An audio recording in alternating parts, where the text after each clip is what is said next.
Okay, now we're gonna talk a little bit about your junior career before you start playing adult badminton. Now, your biggest accomplishment, in my opinion, in junior badminton is definitely that quadruple crown you won in 2016 Junior Pan Ams in Peru, right? What were your expectations going into that tournament yourself? Like, did you expect the results? Definitely wasn't, expecting four golds. Hmm. Like for starters, it was my first team event, like tournament. So I was pretty new to that, and I was also like 14 or something, like years old. So I was playing against like these under 19 guys. Um, and like for doubles and mixed in the individual event, I was also playing under 19, I believe. So like, I was going up against these like, guys that are a lot bigger, a lot stronger than me. So especially for the team event, because that's like kind of a team effort, not just like, you can't just rely on yourself to like win that. Hmm. Like if I got my point in singles or whatever, like the team still had to, perform in the other events. So like, um, yeah, I definitely wasn't expecting, getting, first of all, we weren't expecting to win the gold medal in the team event because I'm pretty sure the year before that, um, Canada lost to the US or something in the finals. Yeah. Um, so like, we were kind of, like we thought we were coming off of that loss, like, this time, um, it seemed our team seemed a lot weaker than the year before. So like we were just like, all right, let's just do our best. If we don't win, then it's okay. But then yeah, like the whole team played really well, and then we managed to beat the US in the semis and then beat Brazil in the finals, Mhm. which was like really exciting. Um, but then even then, I wasn't really, like, oh, I can quadruple crown now. Like that thought didn't even cross my mind. Like it wasn't until like after, all the finals were done that I realized that I got like four golds, right? Mhm. Um, but like yeah, going into the individual event, um, it's just like I couldn't really afford to think like that because like if I got too much in my head, got too confident like that, then I probably would have played worse Mhm. and then like lost in the earlier rounds. But I think I just kind of focused on every match like individually, just try to win this match and move on to the next round. And then yeah, I ended up winning all three events, U17 boys singles, U19 doubles and mixed. So yeah, that was like a really big accomplishment for me. Yeah, I mean that's ridiculous. I just want to emphasize for everybody that's like watching, like quadruple, like four gold medals in a single tournament. Like just three is like already ridiculously hard. I'm sure Brian had to go like a week earlier to play the team event. So he's been playing like consecutively for like almost 2 weeks, like a tournament. Normally a tournament would last like at most a week, and then you Yeah, finish playing and you're already like just gassed afterwards. yeah. How Yeah. did you ever feel tired playing like the last day with all three finals on the same day, probably? Um, I don't really remember, but I think I was like pretty okay because um like singles for me is like the most tiring event, but I was playing like U17, so it wasn't as tough for me. And then doubles and mixed, it's like obviously still tiring, but I have I have a partner to cover the court for me sometimes, so it's like I don't think I was like, super exhausted or anything, but like, definitely the fatigue was definitely there. Yeah, I can imagine. I mean, it must be, yeah, pretty tiring, and I do want to, since we're talking about junior Pan Ams, I do want to bring this up. I was thinking about this like during the break we had, and I want to ask about the 2017 junior Pan Ams that you guys played and Yeah. in Canada. It was in Markham, I think. Yeah, yeah. I And remember. Team Canada got second, to the Lost to- US. Yeah. Yeah, I was wondering like because like that game, I know like what happened behind the scenes because obviously Coach Lay was the head coach for USA, and so before the that game, I was talking to Coach Lay like that night. I was like, because like our team was like not as like there's been better Team USA players, Yeah, yeah. on the team, and then I was like, if you can win this year, like, because like you guys were stacked, you guys were Yeah, stacked I on played that a end. pretty strong team. Yeah, I was like, if you can win this year, it's gonna be crazy, And she was like, watch me, and I was like, okay, Yeah. but Yeah, it And was ridiculous. So I just want to hear like your side, like from Team Canada's side. Like, what was it like? Like, how did you guys prepare? I mean, it was kind of just like I think it was kind of the reverse of um the one like the last year where like we thought our team was like pretty strong and we were able to like win um with like little problem. So I guess our team was kind of like not as like focused or like not as prepared, I guess, for like their matches. And I think we lost uh women's singles, women's doubles, and men's doubles. And then yeah, I won my singles, and then me and my mixed partner were, or sorry, no, she was playing doubles, women's doubles at the time, so I was waiting for them to finish, so and hoping they would win, so we would have to go to the mixed doubles. Yeah. But yeah, they had like a super long game, Oh three yeah. games. It was probably like 19 in the third or something like that. Hmm. But like we ended up losing, and like obviously it was like really, heartbreaking that we lost, especially on home court. Hmm. But like at the end of the day, it just like all came down to who played better in their match. And, the US girls and guys played better for more of their matches. So they, you guys won. Yeah, and behind the scenes, like one of the games that we were really like, or they were thinking about, was definitely the singles game against Q. Like we were like, who are we gonna put against Brian? Yeah. How who has the biggest chance of taking out Brian? And they put Goku on you. Was Goku like a tough opponent for you during that game? Yeah, I think it was my first time playing him. And I think it went 3 games as well. Yeah. And yeah, it was like I think the first 2 games were pretty close. But then this third game, I kind of like pulled away at the end. Hmm. But yeah, definitely like, if I hadn't been on top of my game that day, I could have lost for sure. Goku is a really great player. He's like super calm and like Yeah, yeah, he can rally with you like back yeah. and forth. He's like pretty tricky too, I remember. Yeah, he's a great player. Now let's move on and talk a little bit about your junior world championships, because that's obviously a huge tournament in junior badminton, right? You Yeah. played in 4 of those, which is crazy. And you made it to top 32 twice, right? What were your expectations or goals for yourself in your last junior world championships in 2019? So the last one, 2019 was in Russia, and I played a couple of like junior international tournaments that year, to like try and get up my ranking up to like, get a seed so I would have like a pretty good draw. Mhm. And I ended up being the second seed, which was like, really high, right? Mhm. And then, when the draws came out, I looked at it and like I had a pretty smooth path into like the quarterfinals, except for I had to get past this Chinese guy in the third round, Mhm.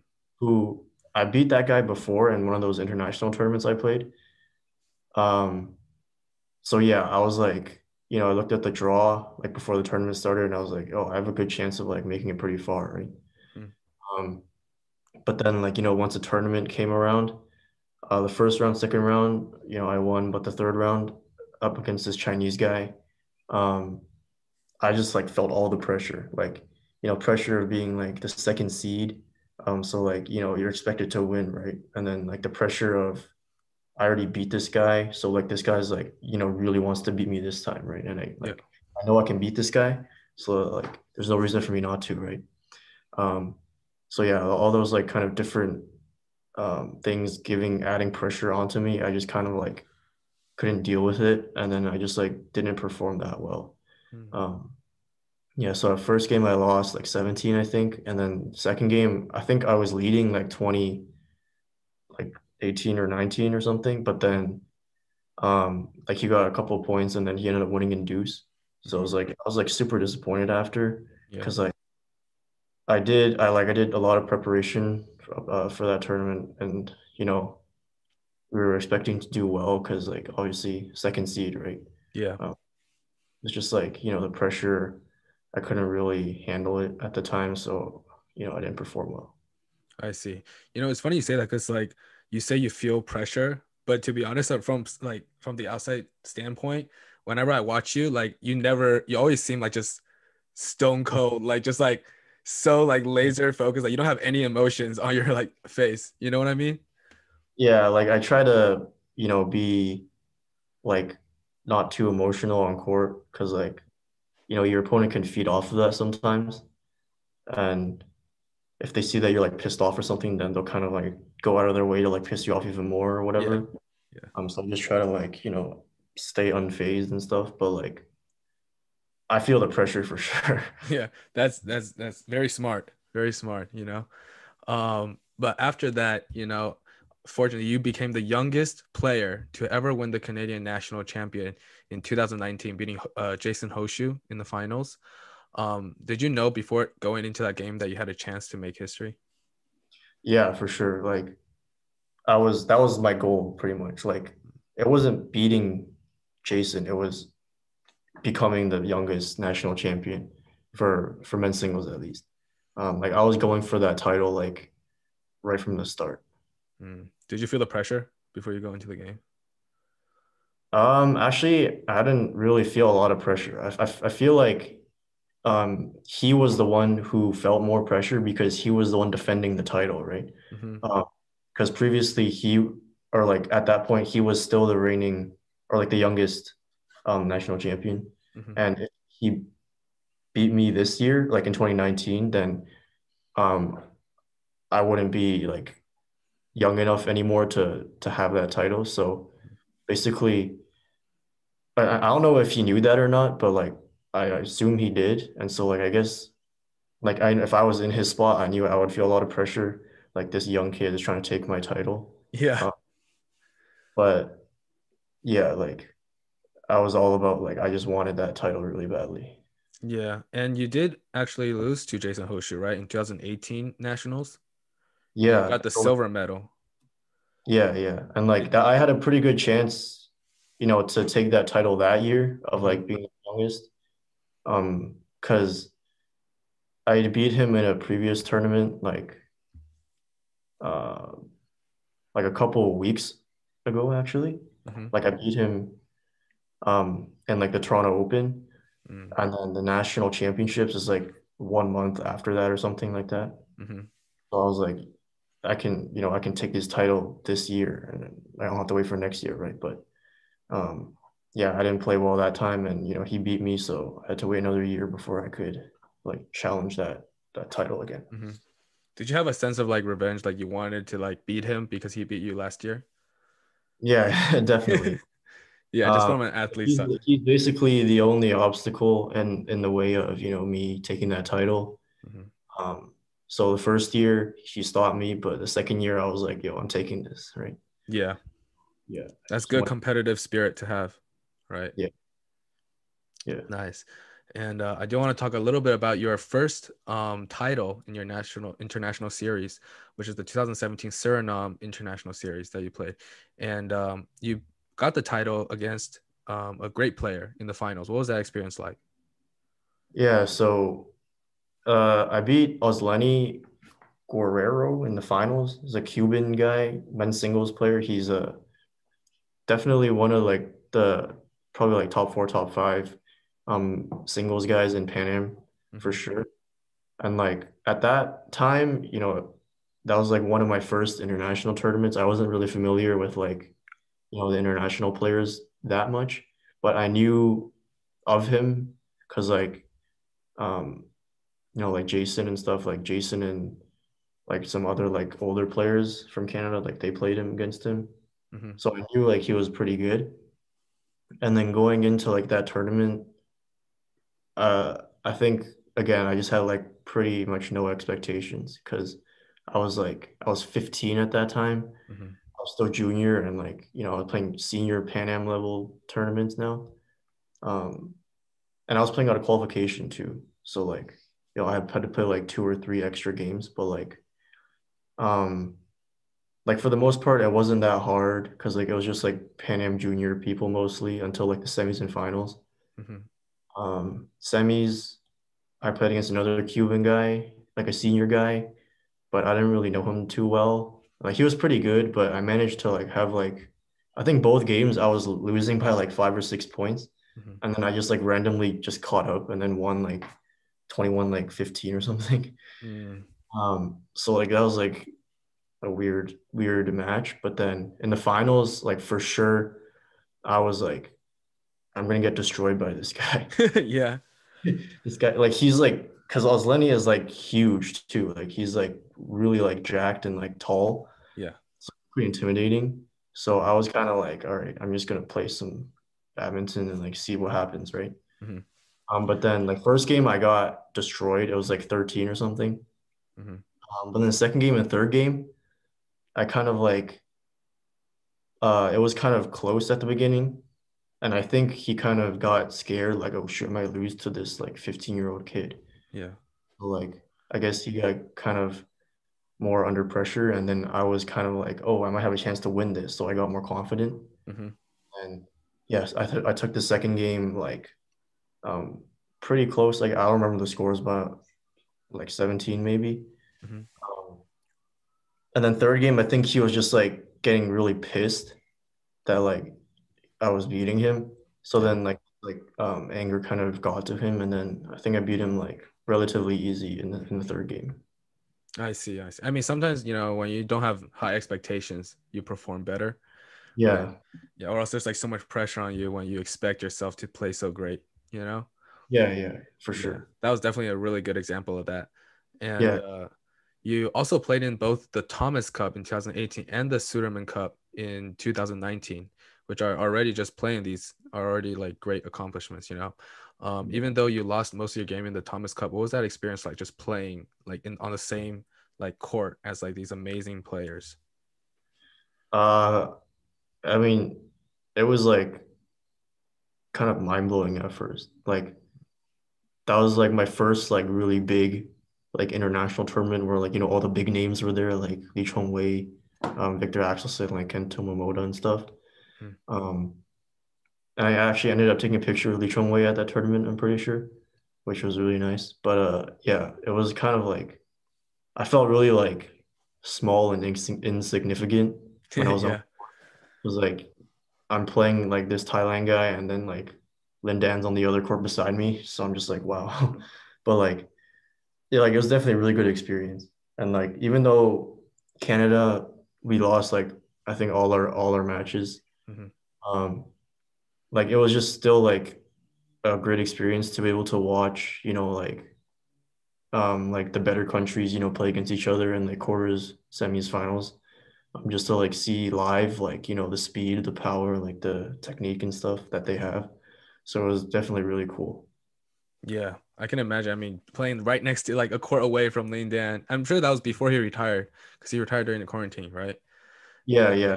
So, yeah, so just having the chance to just like right before he retired, just meet him, kind of like be on the same court as him is probably like really cool, yeah, right? yeah, And although you didn't do too well in the Thomas Cup, you did. Team Canada did great. In 2019 Suderman Cup, um, yeah.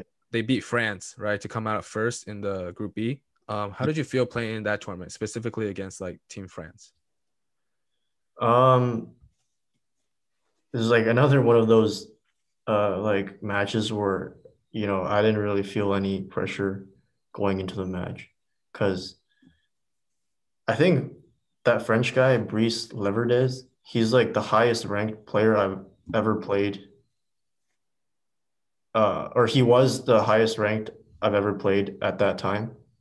And even now, the only higher ranked person I played is Li Zijia. Hmm. Um, so like I was like, this guy's like 40 ranks higher than me, and like Yeah. he's on way twice or something. I was like, like there's no way I'm winning this, right? Hmm. So like obviously I would still try to like, give my 100% because it was a team event and like the title was on the line for Group B. Hmm. Um, and I think just like he wasn't expecting me to like, play so well that match. And I wasn't expecting it either, but I was just like kind of like, oh, okay, I'm playing well. Let's just keep going. And then he couldn't really find a good rhythm after like both intervals. So I Hmm. ended up beating him like 14 and like 13 or 12. Yeah. It was like pretty comfortable win in terms of like the difference in score. But like, yeah, like I actually don't really know what happened. Like I was just like playing everything like really well, and then he was kind of just like making mistakes all the time. But yeah, like that was definitely one of the best wins I've had so far.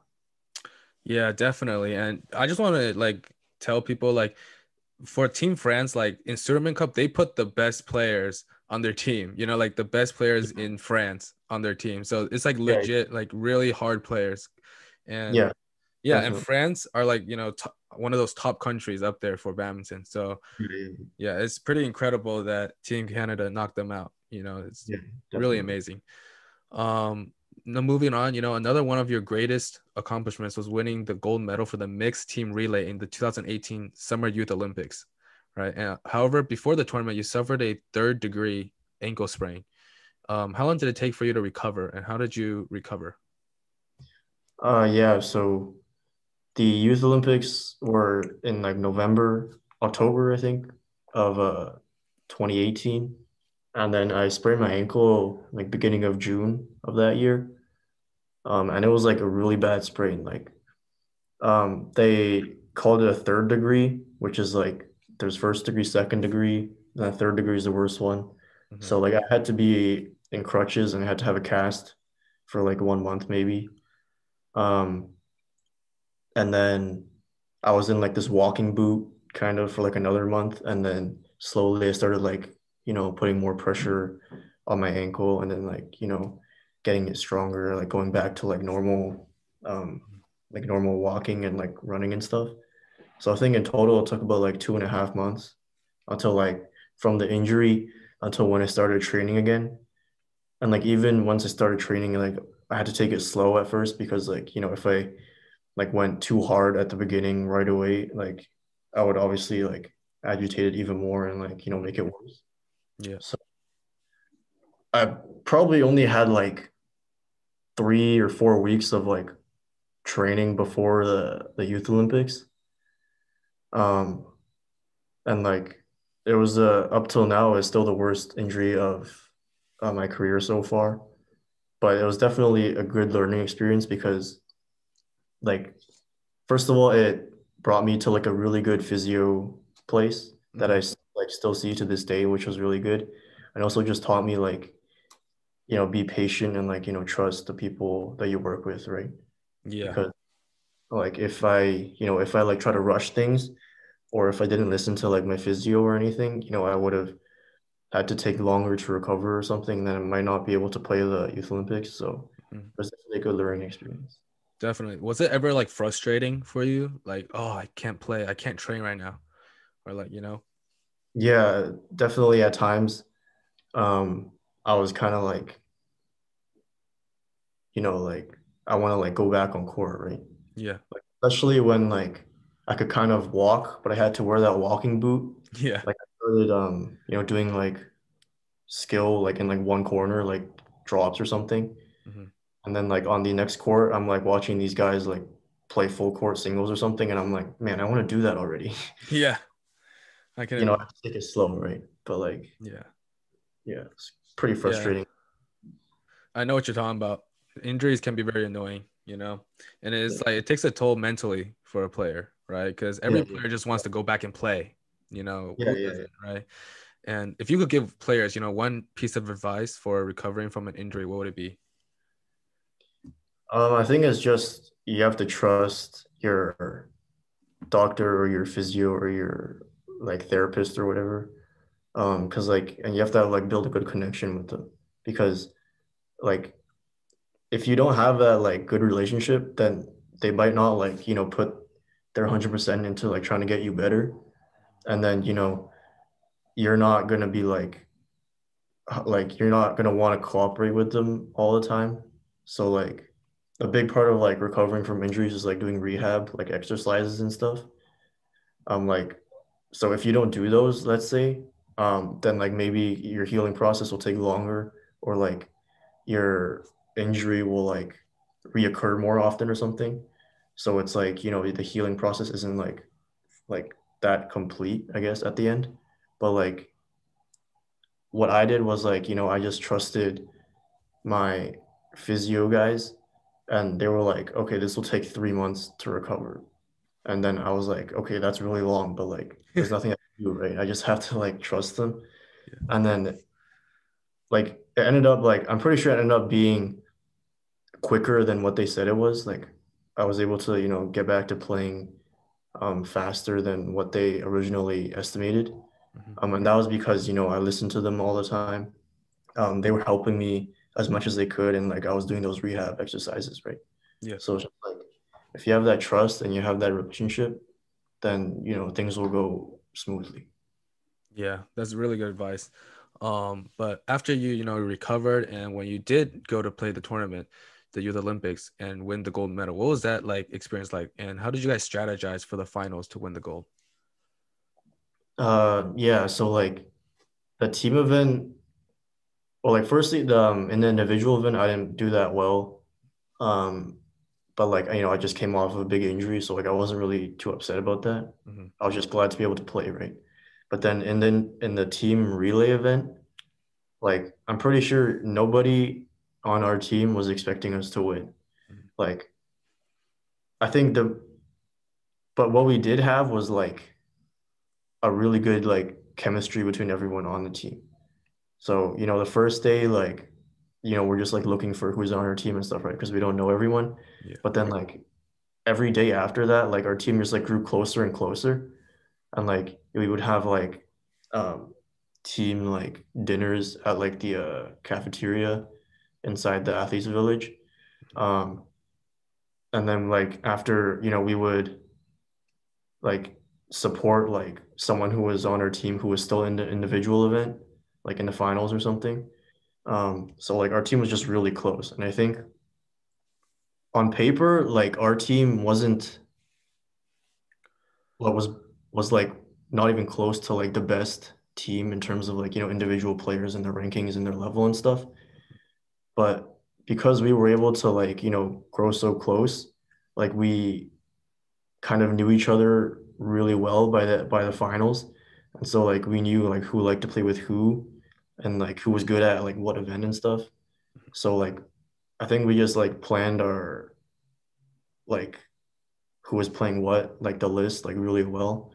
And then everyone like performed really well because, we were always supporting each other. Like we had a team cheer and like our coaches were like really like loud and like supportive as well. So like I think what we didn't have in like level we made up for with like team spirit, which is why we won.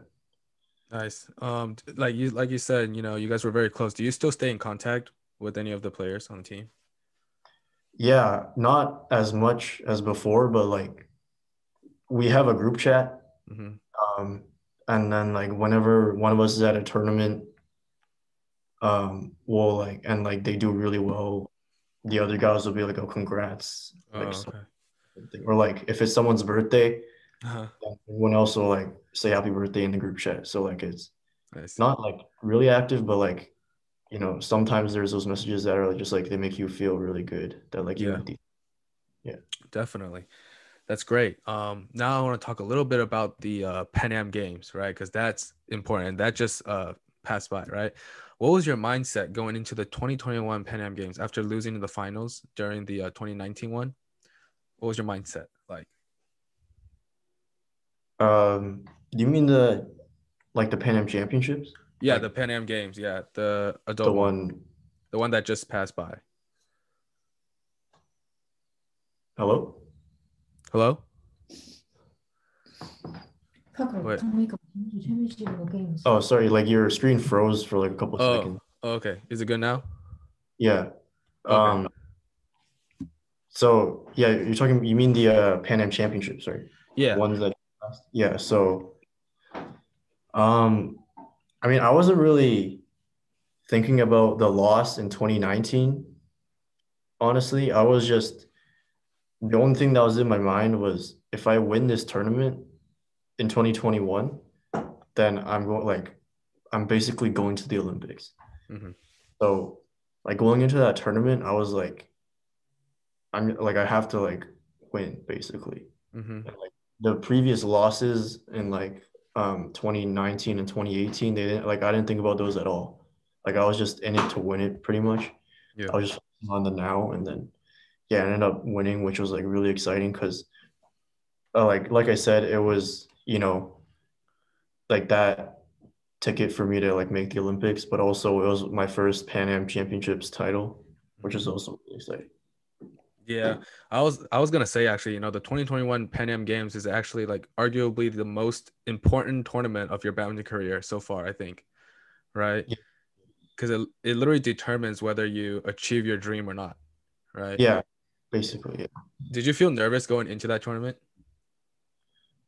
Yeah, for sure. Like especially in the semis and finals, I was up against, fellow Canadians. Hmm. Um, and we know each other pretty well. So, it's like always gonna be like there can always be like one person who wins this time but then loses the next time or something. Yeah. So like I was super nervous for semis and finals. Um, but I managed to pull through, which was really nice. So yeah. Yeah. I can imagine how nervous it is, like your dream, like everything that you put in, all in one tournament, it counts, and it's like just a lot of pressure on your shoulders. And I was wondering, when you play these games, do you have like a routine or like taboos you like to follow before you play a game? I actually don't have like any ritual. Uh-huh. Um, but like it's kind of funny because like before I didn't really believe in like some people have like superstitions or something, Mm-hmm. or like yeah, they have like rituals, like pregame rituals. Hmm. And like I never had any of that, but actually the week before the Pan Am, there was a tournament in Peru that I played that I also won. It was an international series. Um, and I wore like a specific like I wore a shirt, for the first round and then another shirt for the second round Hmm. and so on until the finals, right? Yeah. And then in the Pan Am Championships the next week, I just did the exact same thing. Like I wore the same Uh, shirt I did in the first round and then the same shirt in the second round. So like I kind of did that. I mhm. just like I don't know why. I just like felt like, you know, it would just like in my mind it'll like make me like reassure me or something. Yeah. But it worked, right? So Yeah, maybe definitely. I'll do that more often. I'm not sure yet though. Watch you just every single tournament, you wear the same shirts every Yeah, single like time. that's kind of like I don't want to do that, but like maybe if it's like I do well in this tournament and there's a one right after, I'll try and Yeah. wear this. Yeah, definitely. I mean, it obviously worked. You won and you made it. Yeah. And I was wondering, how did it feel like when Jason retired when you won the game? Because obviously, he got an injury and he didn't finish the game. So what was that? How did you feel? Yeah, I was kind of like, I wanted to obviously he retired, so I won, right? Which means I am in for the Olympics. So Mhm. like I was like I wanted to celebrate because like it was a big win, like, you know, Yeah. for the Olympics, right? And like for the title in general. But also seeing him like, suffer that injury, like obviously I couldn't do that, right? Yeah. Because like, he's injured and stuff like that would be like disrespectful. Yeah. Um, so like, yeah, I was kind of like when he was like calling for the medic and stuff, I was just like, focused on myself. Like, Mhm. don't let this like if he continues, don't let him like catch back up or something, right? Yeah. And then when like the umpire finally called like, oh, Jason's retiring, I was kind of like I felt bad for him because like injuries suck, right? Yeah. And then the other thing is like he couldn't play the doubles either because he retired from the singles. Mhm. Um, so like, that was kind of like it affected their Olympic points kind of, I Mhm. think. Like in the end, I think it didn't matter, but It like at didn't the matter. time, Yeah. yeah, like it was just kind of depressing. So Yeah. I mean, obviously, I think you and Jason are good friends too, right? we're like, we're like rivals, I guess. Yeah. Yeah. Yeah. But like, you're Yeah. friendly off the court. You're not gonna be like, Yeah, yeah. talk. Yeah. Like, Yeah. we like respect, Yeah. each other off. Hmm. Yeah, it's never good to see somebody else get hurt. It's just not a good feeling, right? Yeah. And through all these accomplishments, I was wondering, how has your like training evolved? Like, what was your training schedule like before, and what is it like now? Um, so like before, you mean what? Like how long ago do you mean? Like, for example, like obviously when you first started playing badminton, it wasn't a lot of training, right? But like once you start like being said that like you won ever since let's just say 2016, you won the Pan Am. Before you won the Pan Am to now.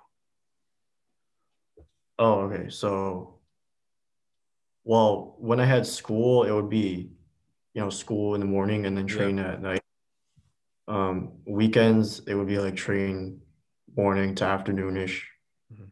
Um, like when I was still in school, because like I had to do schoolwork and stuff. Mhm. And then since like after I graduated from high school and I had more time to like train and stuff and like not focus as much on like homework and stuff, I'll probably train like once in the morning, once in the afternoon. Mhm. On weekdays and then weekends, it'll just be like one time in the afternoon. Okay. And then now it's like it's kind of like it varies day to day, but like pretty much I'm just spending most of my time training right now. I see. So probably like the whole day just training. Yeah, or not the whole day because like that's crazy, but But what would most. a day in like Brian's life look like? Like right now? Oh, right now I just like wake up in the morning, um, do a bit of like stretching or yoga, Mhm. um, and then eat breakfast or eat lunch depending on how late I wake up. Yeah. I usually wake up. If I wake up at like 10, then I'll just skip breakfast. But like if I wake up at like 8, then I'll eat breakfast first. Mhm. And then I train in the afternoon, like to the evening, and then I just come back, do some stretching at home. Mhm. Just like take a bit of time to chill after dinner, and then sleep, like 11 to 12 ish. I see. I see. Wow, that's packed schedule too. Do you think the yoga helps? Like the yoga and the stretching helps? Like you relax your body? Yeah, like I actually only started yoga like during the COVID Hmm. because like I figure I might as well like try something new when like everything is shut down and stuff. Yeah. And I think like it's just good for like staying flexible, like Mhm. staying loose, and then just like trying like it helps prevent injuries from occurring. So I think it's pretty good. I see. Perfect. That sounds amazing.